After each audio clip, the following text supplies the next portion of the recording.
Como esquecer deste grande espírito?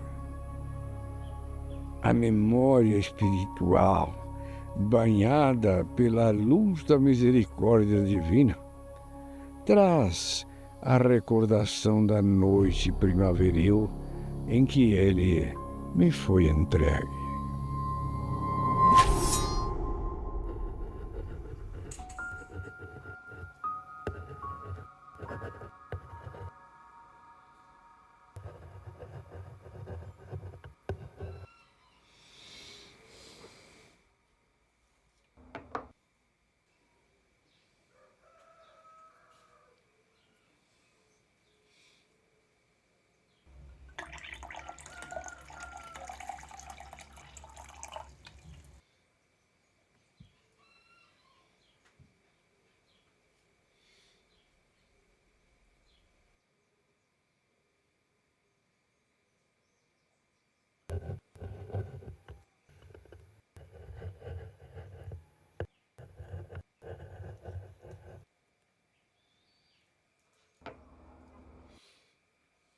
Afluíam todas as entidades conclamadas à organização do progresso futuro. Sentiam no íntimo as generosas florações de reformas suficientes, edificantes, compreendendo a verdadeira solidariedade na comunidade universal.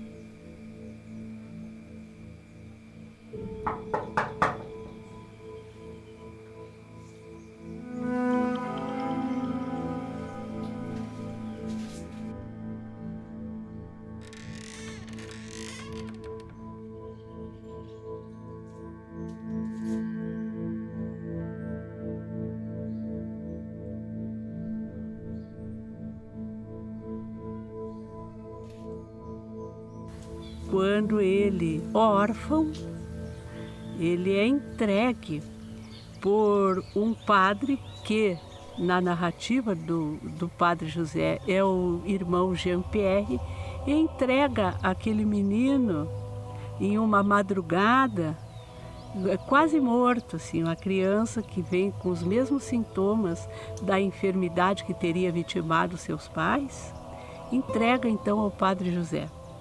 E naquele momento ali, o padre José tem uma visão espiritual muito bela, porque aquela celinha onde os jesuítas dormiam, onde ele estava escrevendo, enfim, fazendo as suas orações, ela se inunda de uma luz transcendental.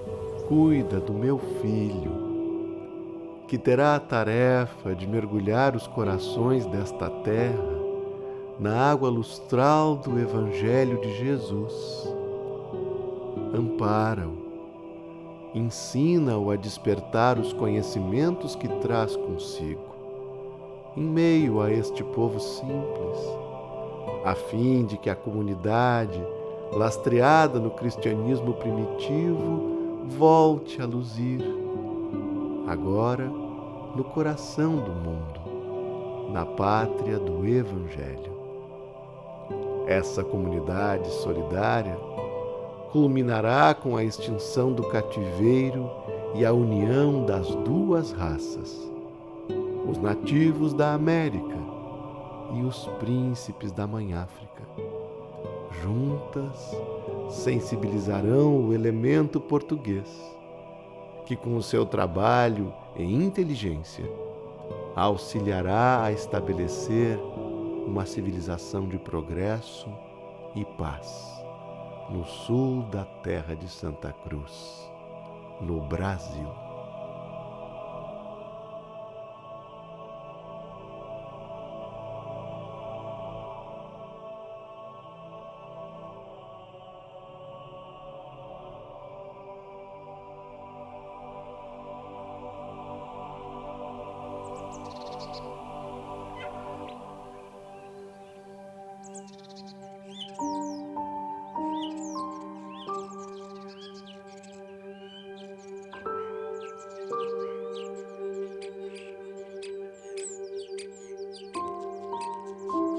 Aquela luz é a presença de um espírito chamado Ismael. E Ismael então entrega ao Padre José aquele menino, dizendo que ele cuide dele, tome conta porque é um dos filhos dele, Ismael, e que tem um grande compromisso na divulgação do Evangelho, no plantio dos valores cristãos no sul do Brasil. Todo país ele tem um governador espiritual e também tem uma missão. O nosso país, como os demais, tem o governador espiritual que é Ismael. Ismael é este espírito que se compromissou com Cristo neste propósito do governador espiritual do orbe, que é Jesus. O propósito de cristianizar a humanidade. E o Brasil, com a missão de ser coração do mundo, pátria do Evangelho, Ismael, na sua obra, procura justamente ajudar o Cristo neste propósito.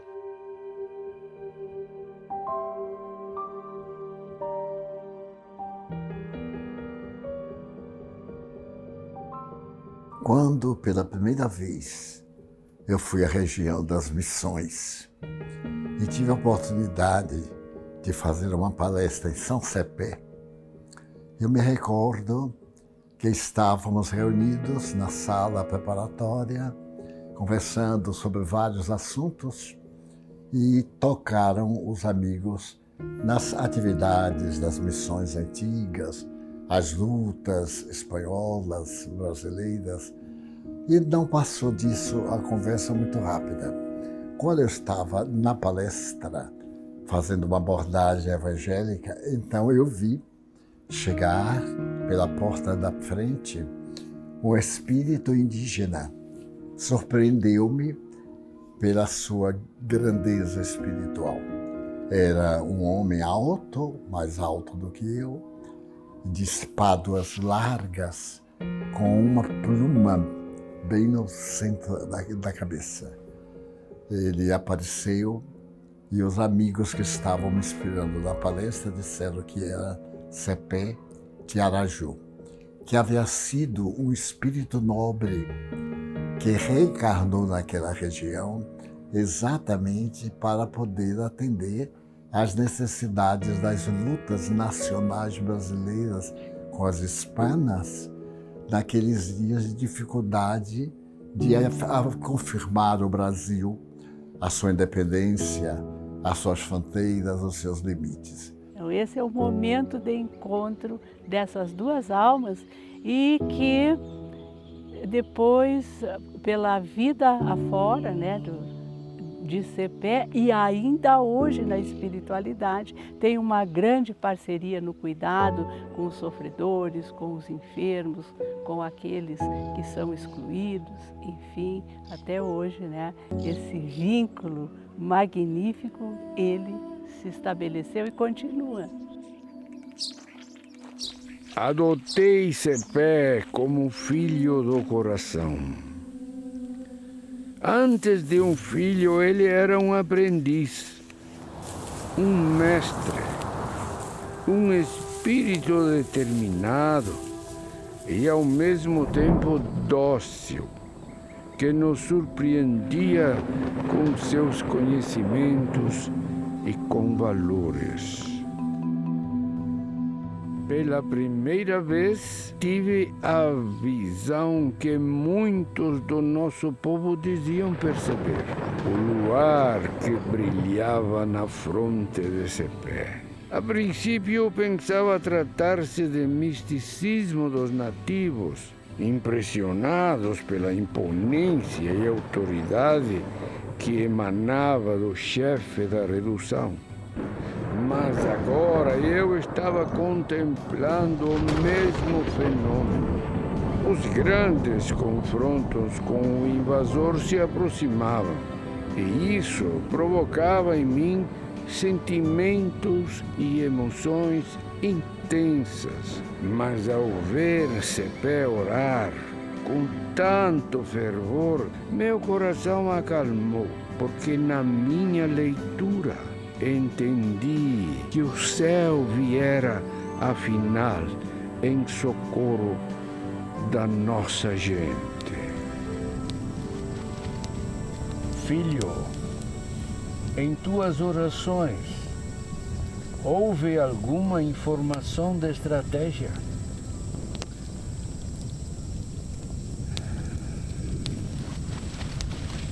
Rumamos ao encontro da estrela da manhã. Mas, filho, estaremos em campo aberto. Não tem elevações, não tem montes. Estaremos desprotegidos. Pai José, esta terra tem dono e amanhã seremos livres.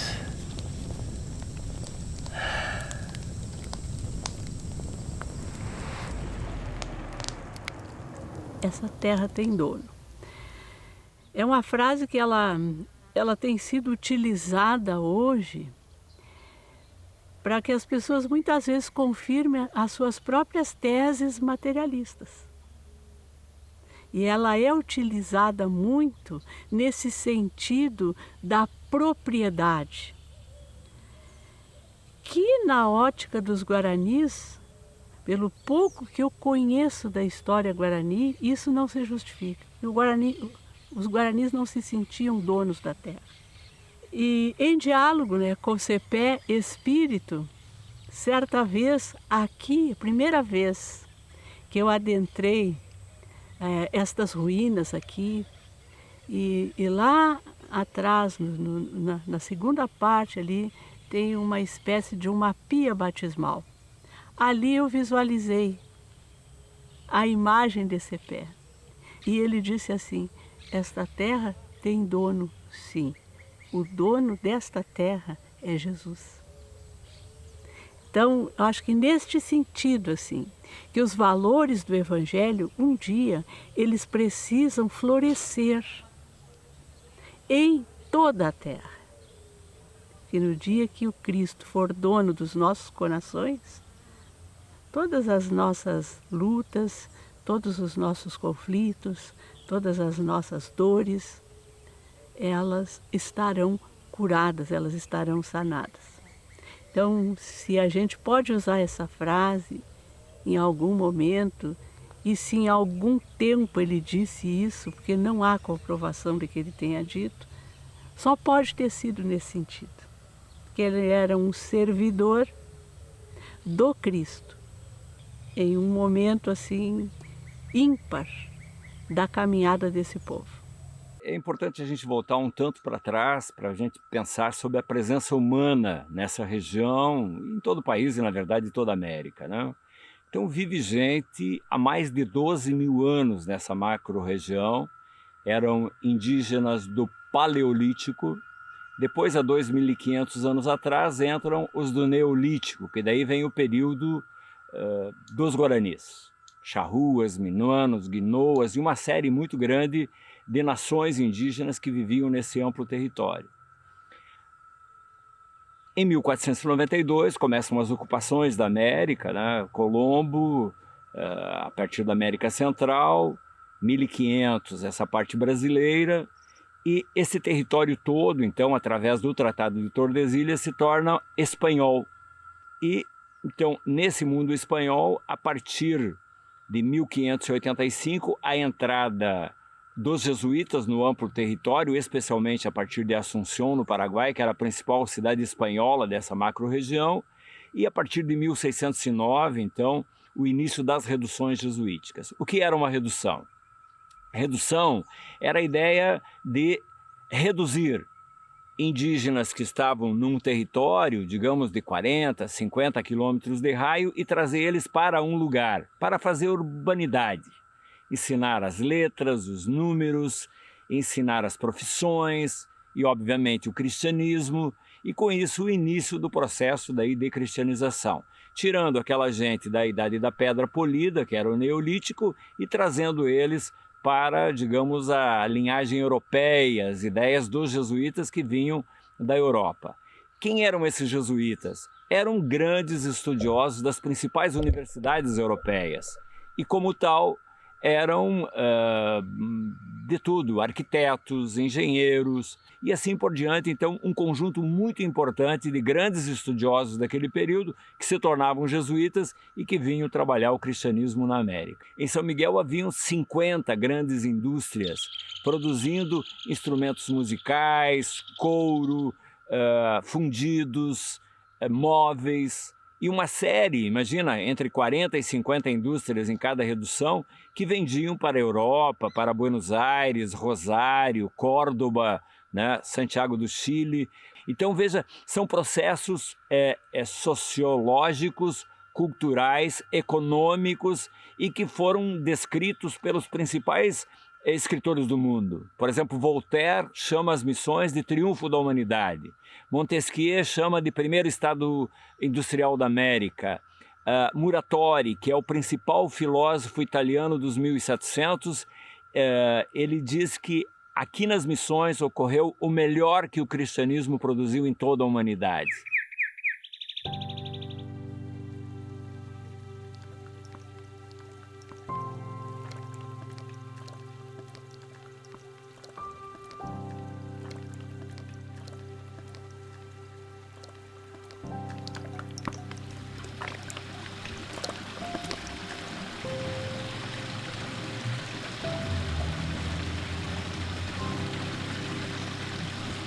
Pai José,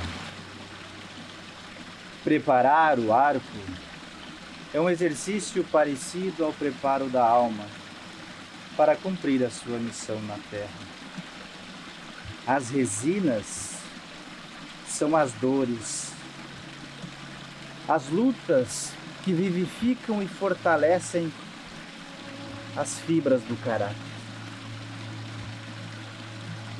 As cordas do arco divino somos nós. Interessante reflexão. E as flechas, filho? Deus nos faz instrumentos de sua vontade para que o mundo avance no cumprimento de suas leis. Mas as flechas precisam ter um endereço certo. Os corações humanos. E somente os atingiremos se lhes agregarmos a integridade que as resinas das dores educadoras nos conferem.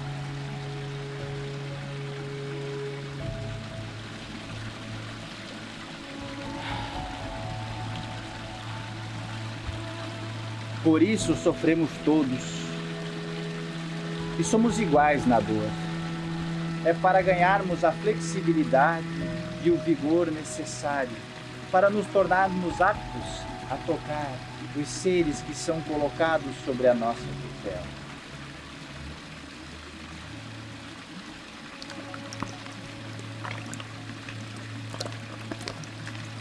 Você percebe, Padre, que cada corda tem um tempo certo de infusão na resina? Não é assim a nossa resistência ao sofrer? O efeito das dores em nós é infinitamente variável. E somente a experiência nos dará a dimensão do quanto seremos capazes de realizar e suportar-nos em um processo de liderança. Sim, verdade. Tudo tem seu tempo.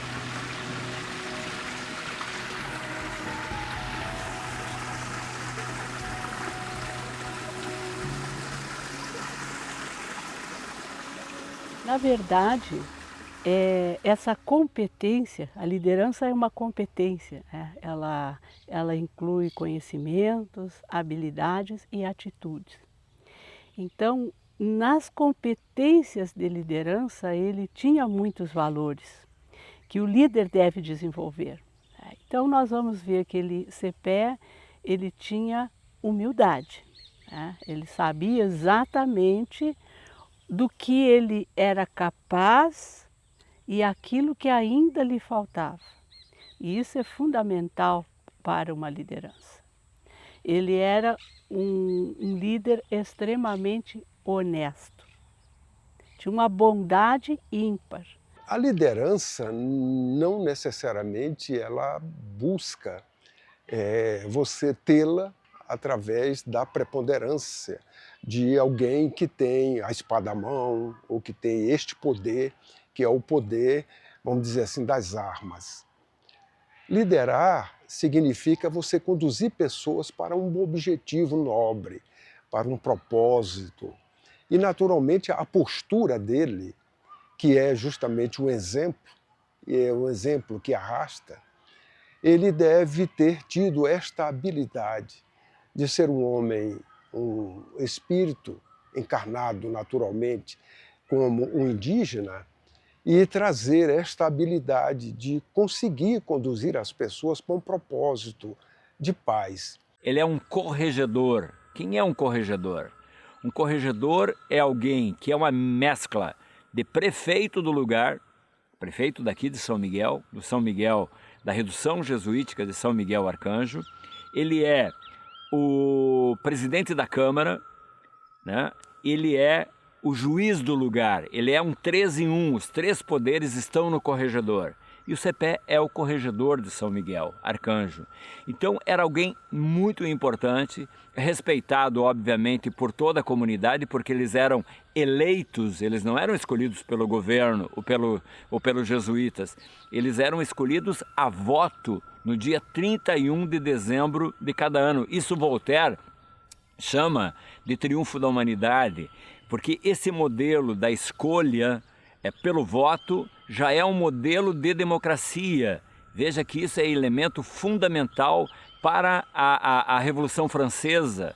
Voltaire, Montesquieu falam da importância desse elemento do voto que já tinha nas missões dentro da construção de um modelo que não se chamava democracia ainda, obviamente, mas que é a ideia central do processo de democracia. E, naturalmente, uma liderança como a de Cepé Araju, neste contexto dos Guaranis, era a representatividade de alguém que dava o exemplo do pacifismo, talvez da brandura, não é? E que levou justamente a essa questão de ter a liderança lá nesse período nas missões. Aí você compreende quem é o Cepé, alguém muito importante dentro daquela comunidade e que foi o líder daquele processo da Guerra Guaranítica, que era uma loucura do ponto de vista, digamos, da lógica de um povo amoroso, carinhoso, fraterno e que tinha que embater contra os 2 maiores exércitos daquele período no mundo, que era de Portugal e de Espanha. Então o Cepé é esse líder, é esse corregedor e é isso. Então uma mescla entre prefeito, presidente da Câmara e juiz do lugar, ou seja, alguém muito importante do ponto de vista político e cultural do processo reducional. E podemos afirmar, sim, com deduções seguras, de que ele é um dos espíritos que trabalha na falange de Ismael. Haja vista ele ter esse papel de liderança que teve no sul do país, num momento difícil, onde a sua postura ressaltou essa sua habilidade de liderar, mas com um propósito nobre, um propósito de paz, né? Um propósito de sair desse contexto que é justamente o contexto das beligerâncias. E também era alguém que tinha uma percepção espiritual. O padre José relata que, apesar de ser o cacique, ele poderia muito bem ser um grande pajé, porque percebia esta outra dimensão da vida que hoje nós dizemos e compreendemos e sabemos ser a mediunidade. Aquele diálogo com as entidades espirituais que o rodeavam.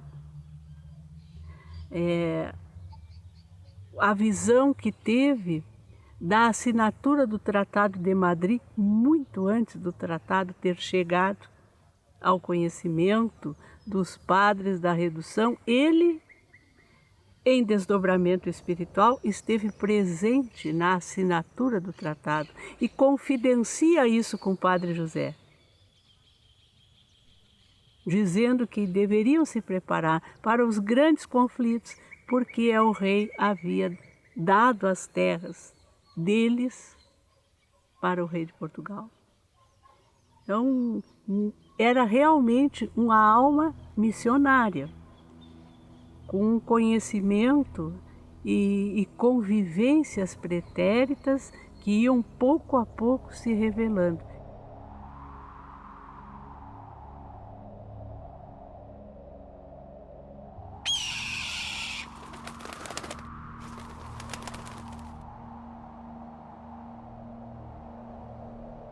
Cepé tinha uma forma simples e plena de se integrar com a natureza. Era capaz de ver em cada situação o aspecto do solo, do céu, das plantas, das planícies, da vida cotidiana, uma lição a ministrar e a vivenciar.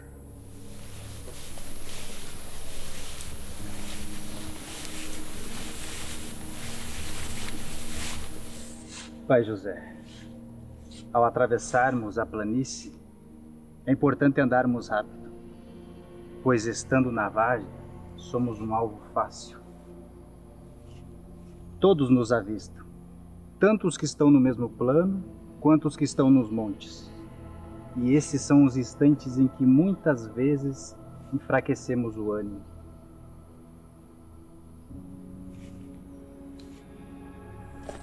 No vale, urge, andemos depressa, para que as noites das provações não nos encontrem em campo aberto, e os adversários não nos encontrem desprotegidos.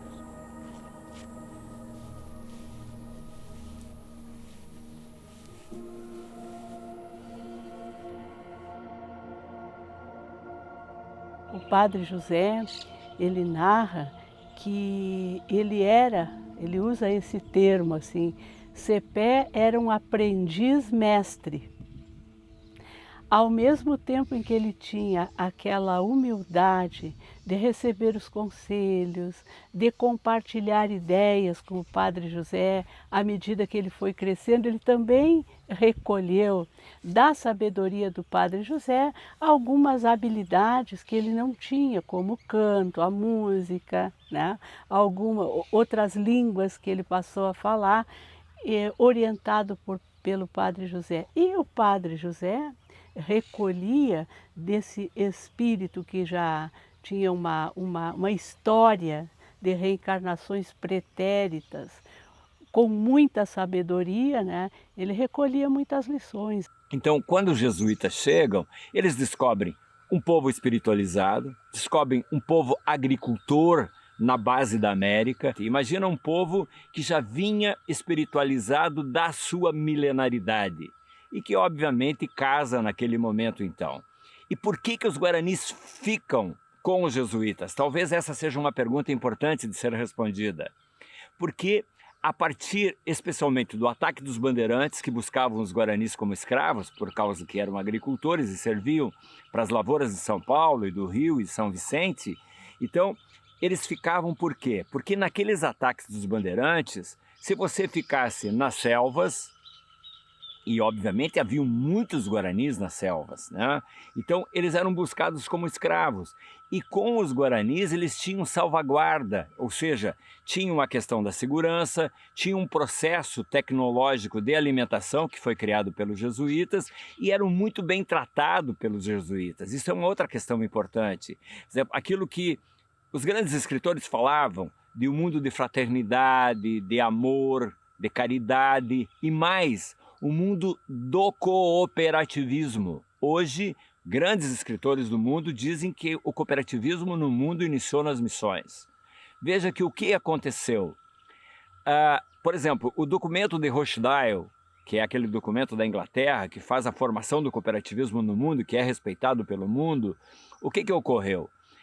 Naquele documento, agora descobrimos que está escrito: quando fundaram em 1834, 35, o cooperativismo europeu na Inglaterra. Diz: estamos fazendo no mesmo modelo dos indígenas da América. Compreende? Então, ou seja, o mundo europeu, através daqueles grandes escritores, já sabiam do modelo da cooperação e que aqui nós, até hoje, ainda chamamos de mutirão, do puxirão, que é uma coisa bem comum aqui no Rio Grande do Sul, né? Quando as comunidades querem se organizar para uma festa ou para um plantio, por algo desse tipo, ainda hoje se usa a ideia do mutirão. Há momentos de diálogos intensos entre os dois, em que ele ficava fazendo as suas reflexões, compartilhando com o Padre José, algumas que o Padre José entendia, né? E outras que ele mesmo relata que só foi entender muito tempo depois o que significava aqueles momentos em que Cepé compartilhava com ele as suas impressões.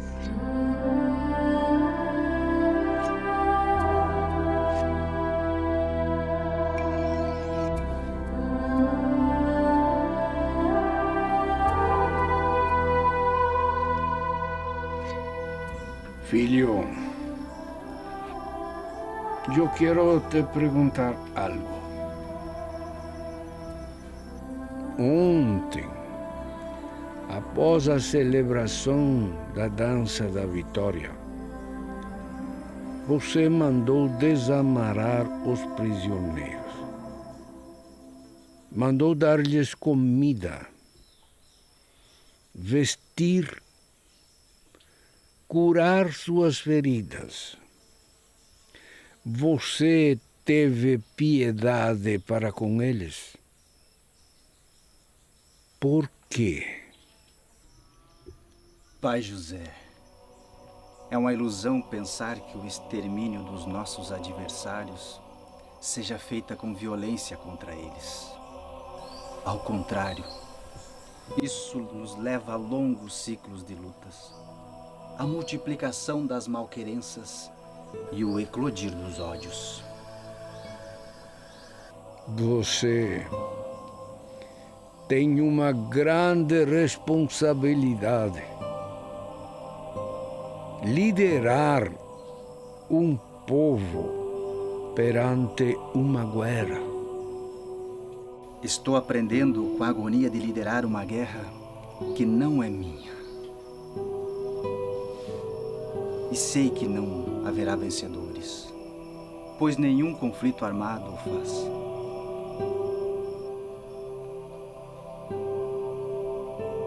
Será que um dia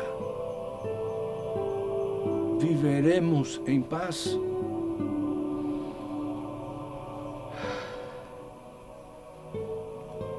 Sim, Pai. O caminho inevitável da paz é o futuro da humanidade. E será quando cada um de nós for essa paz. E nossas lanças apenas instrumentos para indicar o rumo de Deus.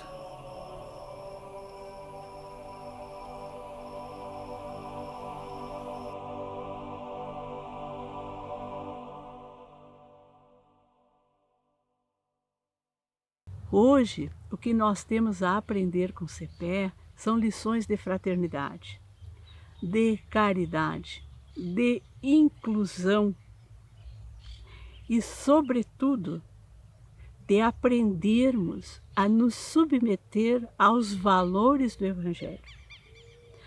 Porque viver os valores do Evangelho não é algo fácil.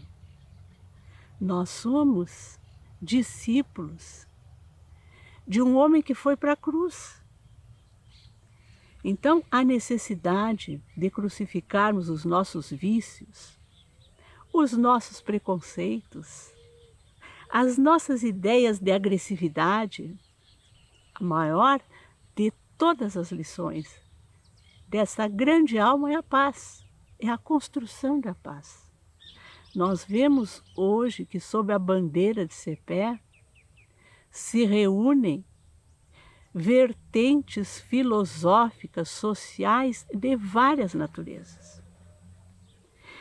E ao fim e ao cabo, o que todas precisam, embora umas identifiquem e outras não, é a paz. Então essa é a grande lição que ele traz, ao nos dizer que a guerra, ela ainda é necessária, mas ela não tem nobreza, porque a guerra não faz vitoriosos, ela só faz vencidos. Os vencidos e que eram trazidos para serem, vamos dizer, zoados, bullying, vamos usar um termo mais moderno, na tribo, e às vezes torturados para a alegria dos vencedores. CEPE era tão magnânimo, era tão cristão, que mandava desamarrar os vencidos e tentava dar-lhes todo o amparo, mesmo como vencidos, na redução de São Miguel. O que causava espanto a certos caciques, a certos outros líderes, inclusive a padres que conduziam as reduções. O que caracterizava CEPE de Araju é que ele veio com a missão, verdadeira missão, de apaziguar as tribos diferentes que naturalmente iam defender-se de uma forma cruel, como era o hábito, e ele, como que inspirado por Deus, trabalharia sempre para fazer a paz, para negociar a paz e nos combates agir com prudência e misericórdia. Então a benfeitora Joana de Ângeles me disse que desde que começou a colocação das fronteiras, que ele reencarnou com a tarefa especial de ser um demarcatório do bem naquela região e que continuava até hoje com verdadeira legião protegendo aquela região e, ao mesmo tempo, favorecendo as suas riquezas ainda por descobrir.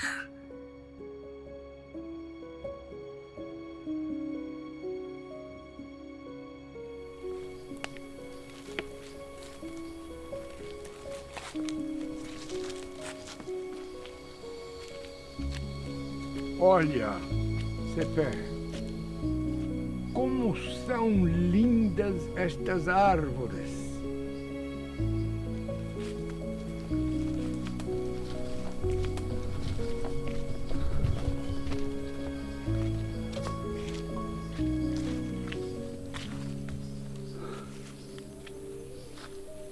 Cada árvore na natureza tem um papel a desempenhar.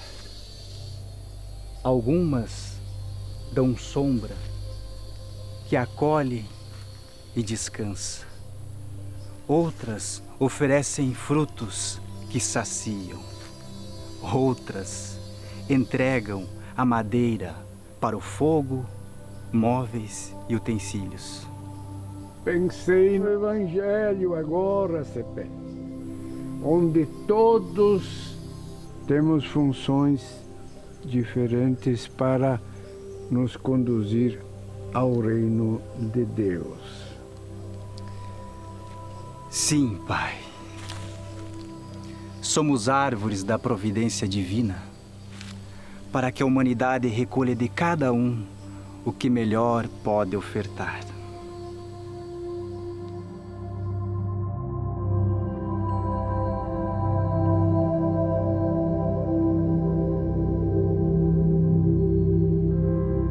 CEPE é um dos benfeitores do movimento espírita do Rio Grande do Sul.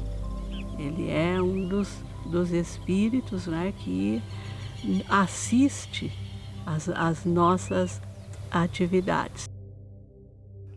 Em razão de ser um espírito nobre, Spinelli, assim que foi criada a federação e ele partiu para o mundo espiritual, tomou conhecimento da presença de Araju como um líder espiritual no além, atendendo aos espíritos das trevas particularmente, e trabalhando pelo progresso da Federação Espírita do Rio Grande do Sul. Ele já vinha mesmo no tempo em que Spinelli foi presidente dessa casa nobre da doutrina espírita em nosso país.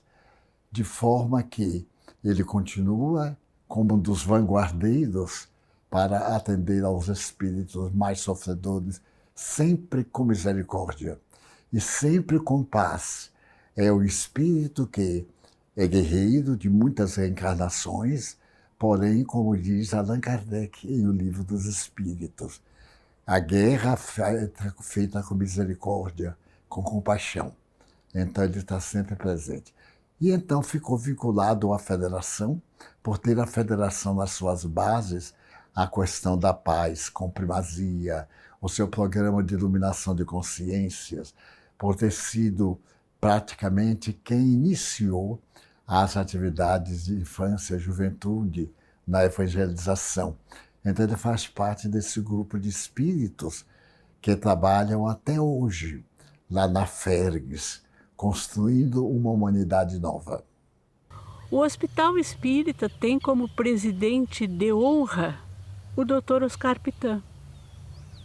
Então, como a gente sabe que essa parceria de CEPE com o Dr. Oscar Pitã, o Padre José, conta-se, que quando os espíritas em Porto Alegre, preocupados com a situação de muitas pessoas com enfermidade mental, perambulando pelas ruas da capital, entenderam que deviam, lá pelos idos de 1912, por ali, criar um hospital espírita que pudesse recolher essas almas tão necessitadas, excluídas, enfermas, e tratá-las.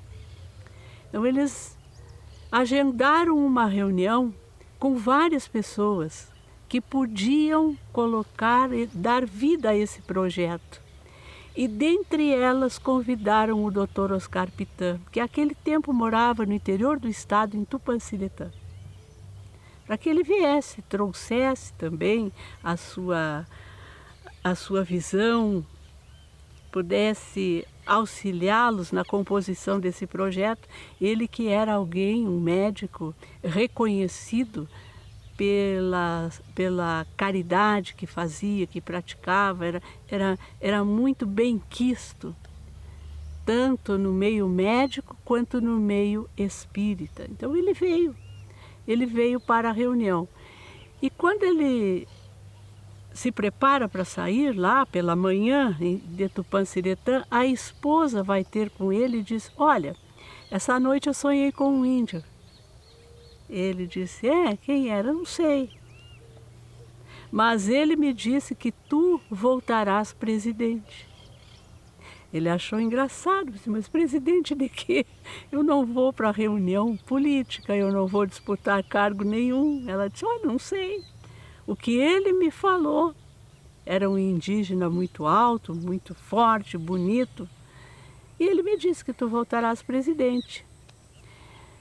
Encerrada a reunião em Porto Alegre, eles ali lançaram o que nós chamaríamos da pedra fundamental do projeto, que sairia do papel algum tempo depois, mas deixaram estabelecida uma questão ali. Isso ficou como consenso de todos os que se reuniram. O Dr. Oscar Pitã seria o presidente de honra do hospital. Então, a gente vê que todo esse encaminhamento, desde o início para a fundação do hospital, já trazia o envolvimento de CEPET Araju. O abrigo é, ao mesmo tempo, um centro espírita e uma instituição assistencial de idosos. É dupla a finalidade, digamos. Como centro espírita, temos todas as atividades previstas para um centro espírita bem organizado. A atividade 3 vezes por semana, doutrinárias, com passes, com assistência fraterna, com atendimento fraterno também. Os idosos estão permanentemente assistidos, 365 dias por ano, com toda a assistência que é possível, tem tudo o que precisam, tem medicação, tem hospitalização, tem cuidados paliativos, tem todos os cuidados necessários com os trabalhadores que são contratados e os voluntários que trabalham nesta casa. Eu dirijo reuniões mediúnicas nesta casa, portanto, há 54 anos. E a partir daí, iniciaram-se os nossos contatos com o CEPE. Reuniões de estudos e depois mediúnica normal. Depois instituímos os trabalhos desobsessivos da casa e desde o início a figura do nosso CEPE, junto com o Dr. Oscar Pitã e outros espíritos que nós temos a certeza que nos acompanham a casa, são protetores dessa instituição. Nós somos criaturas voltadas muito para a aparência, para o exterior. Nós nos abrimos pouco para acessarmos a essência das coisas e das criaturas. Então, eu tenho muito esta experiência comigo, mas como que um indígena pode ser um espírito benfeitor? E isto é ignorância, porque na obra fundamental da doutrina espírita, que é o Livro dos Espíritos, está claro lá escrito que os espíritos missionários, eles nascem no meio de qualquer povo. Então, nós ainda temos barreiras a vencer, que nós fomos criando ao longo das nossas trajetórias enfermas, infelizes, em que toda a raça, que não fosse a raça branca, a raça ariana, ela era vista com desdém. Isso está inclusive nas imagens dos santos das igrejas. Você entra, por exemplo, no Museu Barroco, aqueles de Ouro Preto, ou qualquer outro museu, você vai ver os demônios com fisionomias que não são as arianas, são outras. Então isso ainda são cristalizações que nós, que já passamos por várias raças. Hoje nós estamos aqui numa personalidade, uma personalidade na raça negra. Eu já passei por tantas outras. Então, desvestir-se desses preconceitos que nós fomos criando é efetivamente uma lição que CEPE, renascendo neste povo e ainda hoje mantendo gratidão a este povo, com quem ele diz ter aprendido muito também, essas características indígenas, nos ensina isso. A essência de cada um, aquilo que Jesus ensinou, né? O reino dos céus está dentro, não está por fora. Então essa é uma das grandes lições que o cacique nos traz.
Que manhã fria, meu filho.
Meu filho, o que estás a pensar?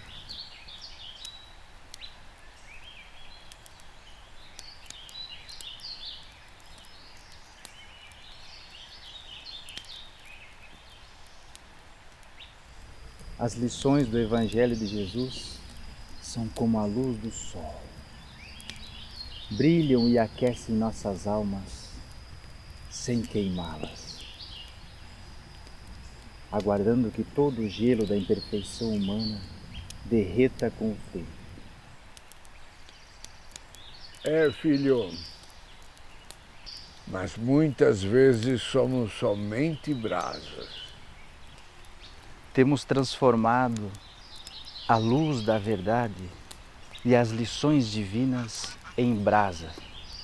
Mas a brasa não resiste por muito tempo ao contato com as geleiras da incompreensão e da intolerância. A brasa, Pai José, é produção dos homens. O sol é criação divina. Pai, um dia o grande sol, que é Deus, brilhará para sempre, derretendo todo o gelo com o seu calor.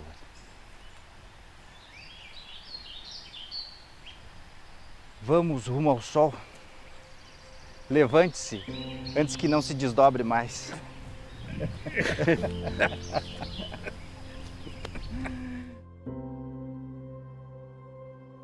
Olhando para o futuro da humanidade, a gente percebe que nós temos grandes mártires desta trajetória rumo à paz.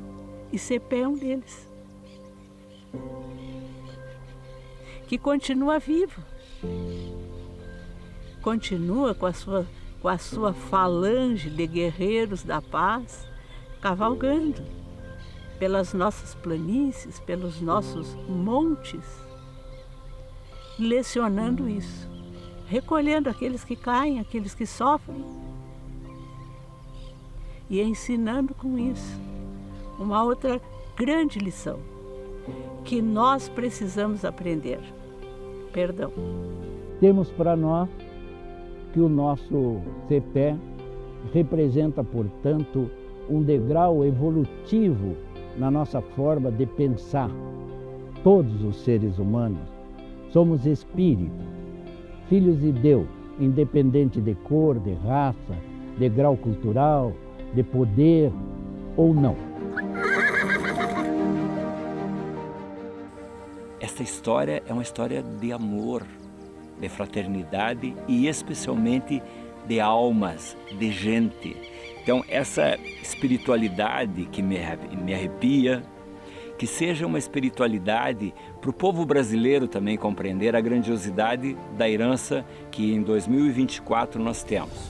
E que todos precisam saber, e que eu convido que venham aqui sentir, muito mais do que ver, sentir as energias presentes de um CEPE, dos padres enterrados nesse lugar, da história daquelas almas daquele tempo, e que estão aqui vivas e que nós, com os nossos parcos olhos, não conseguimos ver e observar, mas conseguimos sentir essas coisas nesse novo século que nós estamos vivendo.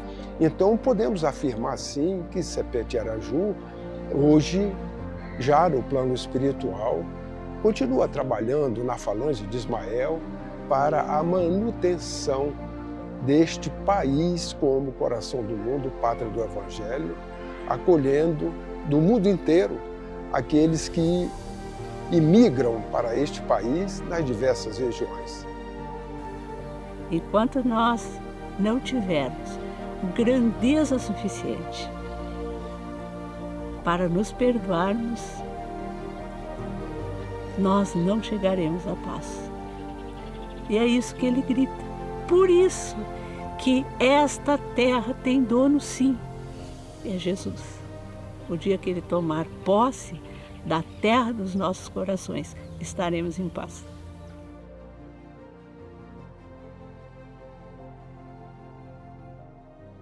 E foi assim que tudo aconteceu.